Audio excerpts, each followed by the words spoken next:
নমস্কার, সুমনাস রান্নাঘরে আবারও একটি নতুন স্বাদের রেসিপিতে আপনাদের স্বাগতম। আজকের রেসিপি বীজ কলার রেসিপি। তো প্রথমে বীজ কলাগুলোকে ভালো করে ছাল ছাড়িয়ে দুটি ভাগে ভাগ করে কেটে নেবেন।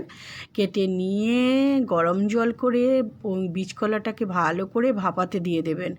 তারপর এদিকে একটা মশলা তৈরি করে নেবেন। একটা বড় পেঁয়াজ কুচি আর পরিমাণ মতো লঙ্কা, কাঁচা লঙ্কা আপনারা যেরকম ঝাল খান সেরকমই দেবেন। দিয়ে গোটা জিরে কিছুটা পরিমাণ আর কিছুটা পরিমাণ গোটা সর্ষে দিয়ে মশলাটাকে ভালো করে একটা পেস্ট তৈরি করে নেবেন। তারপর ওই মশলার মধ্যে দেবেন পরিমাণ মতো হলুদ গুঁড়ো, পরিমাণ মতো নুন, পরিমাণ মতো চিনি দিয়ে মশলাটাকে ভালো করে মেখে নেবেন। তারপর এই দিকে ওই বীজকলাগুলো ভাপানো হয়ে গেলে ওই জলটা ছেঁকে ফেলে দিয়ে আর বীজকলাগুলোর বীজগুলো ভালো করে বের করে পুরো বীজটা ফেলে দেবেন।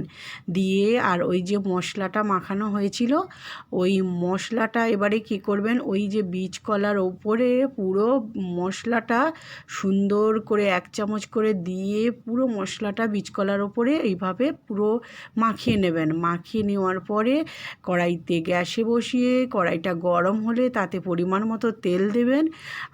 আমি সর্ষের তেল দিয়ে ভাজা করেছি, আপনারা সাদা তেল দিয়েও ভাজা করতে পারেন। তো প্রথমে তেল দিয়ে তেলটা ভালো করে গরম হলে ওই বীজকলাগুলোকে একটা একটা করে বসিয়ে দুপিঠ উল্টে লাল করে ভেজে নিলেই রেডি বীজকলার একটি দুর্দান্ত স্বাদের রেসিপি।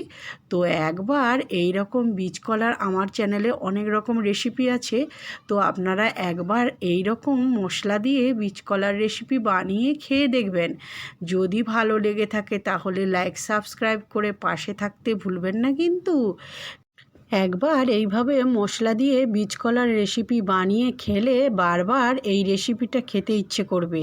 তো আমার চ্যানেলে অনেক রকম বীজকলার রেসিপি আছে, আপনারা চাইলে একবার দেখে আসতে পারেন।